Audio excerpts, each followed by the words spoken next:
मेरे प्यारे दोस्तों, आज के वीडियो के अंदर मैं आपको एक बहुत ही बड़ी नॉलेज बताने वाला हूं, बहुत ही बड़ा ज्ञान बताने वाला हूं, जिसकी आज के समय के अंदर लगभग हर एक पति को आवश्यकता है। क्योंकि बहुत से मामलों के अंदर देखने को मिलता है कि पत्नी का शुरू से मकसद ये होता है, शुरू से वो क्या करती है, अपना बर्ताव दिखाने लगती है, पति के साथ में गलत करती है, पति के माता पिता के साथ में गलत करती है, अत्याचार करती है, क्रूरल्टी करती है। यानी कि पति उसके साथ में गलत नहीं करते हैं, उल्टा वो गलत करती है, घर कलेश बनना के लड़ाई झगड़ा करके आए दिन वो परेशान करती रहती है। और फिर एक दिन ऐसा आता है कि वो पति के घर वालों को छोड़ के अपने मायके जा बैठती है और वहां पे झूठे केस भी फाइल कर देती है पति के घर वालों के ऊपर, और ऐसा बोलती है कि मुझे इन सब के साथ में नहीं रहना है क्योंकि ये लोग गलत है, जबकि एक्चुअल में वो गलत नहीं होते हैं। और फिर वो बोलती है कि मुझे डाइवोर्स लेना है, इनसे मुझे मेंटेनेंस मिलना चाहिए। तो ऐसी एवज के अंदर पति को क्या करना चाहिए? क्या ऐसी पत्नी को डाइवोर्स यानी कि तलाक देना चाहिए, फिर नहीं देना चाहिए? आज के कानून के अनुसार ये पूरी जानकारी मैं आपको इस वीडियो के अंदर बताने वाला हूं, क्योंकि अभी नया सिस्टम कानून का लागू हो चुका है। तो इसके अंदर पति को किस तरीके से फायदा मिलेगा, क्या पति को करना चाहिए, क्या नहीं करना चाहिए, तो कंप्लीटली जानकारी मिलेगी। पर आपको करना क्या है, वीडियो को बिल्कुल अंत तक देखना है, तभी पूरी जानकारी समझ में आएगी। क्योंकि आपको अच्छे से पता है कभी भी आधे अधूरे वीडियो से जानकारी समझ में नहीं आती है, इसलिए पूरी जानकारी के लिए वीडियो को बिल्कुल अंत तक देखना होता है। और ये आपको अपना चैनल है, इसको अगर आप अब तक सब्सक्राइब नहीं करे हैं तो पहले इसको सब्सक्राइब भी कर दीजिए, तो साथ में बेल आइकन को भी दबा दीजिए।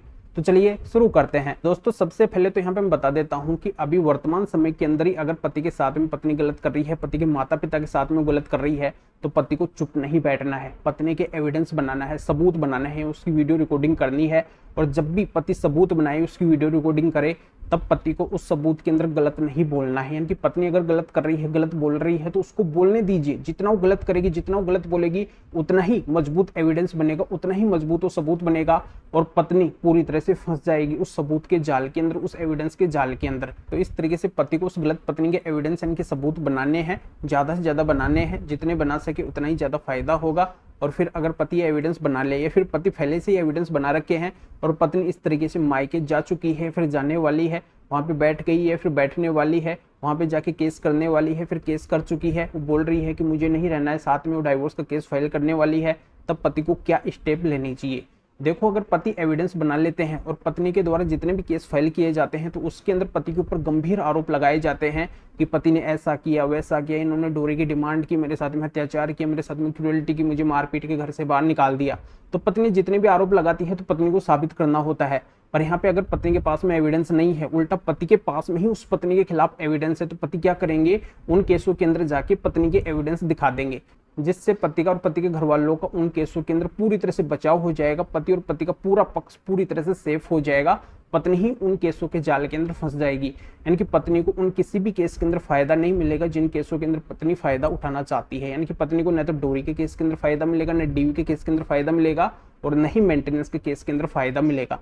क्योंकि अभी नया कानून का सिस्टम आ चुका है और इसके अंदर प्रमुखतः अगर एविडेंस कोर्ट के सामने आ जाएंगे तो कोर्ट एविडेंस के बेस पे तुरंत रिजल्ट देगी। उन एविडेंस के बेस पे जिनके साथ में अन्याय होगा उनको बिल्कुल न्याय मिलेगा, न्याय के आधार पे ही कोर्ट का डिसीजन आएगा। तो पति को बिल्कुल भी डरने और घबराने की जरूरत नहीं है, इस तरीके से पति और पति के घर वालों को न्याय मिल जाएगा। और एक काम और करना है, पति को जितने भी पत्नी केस फाइल करे उनके अंदर अपनी ये सफाई देनी है, एविडेंस के बेस पे समझाना है, कोर्ट को कन्विंस करना है कि देखो हम तो इसको अपने पास में अच्छे से रख रहे थे, इसका खुद का रहने का मकसद नहीं था। ये तमाम एविडेंस से बोलते हैं, इनसे ये प्रतीत हो रहा है कि इसका खुद का व्यवहार हमारे प्रति बहुत गलत रहा है, इसका खुद का हमारे साथ में रहने का मकसद नहीं था।